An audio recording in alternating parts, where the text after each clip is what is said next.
ketdik, sayohatlarga chiqdik. Lecheniyalarni gapi yo'q, umuman lecheniyalar yaxshi. Yana men xohlardimki, kelasi yil yana kelishni xohlayman.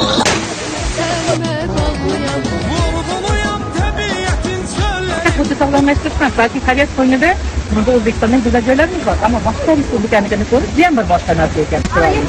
Sahnalarni qarang. Hammalarni taklif qilamiz. Ajoyib joylarga kelib, siz ham bahra olinglar. Durgunuyam meşelerin göllerin, seyrine gel bizim güzel ellerin.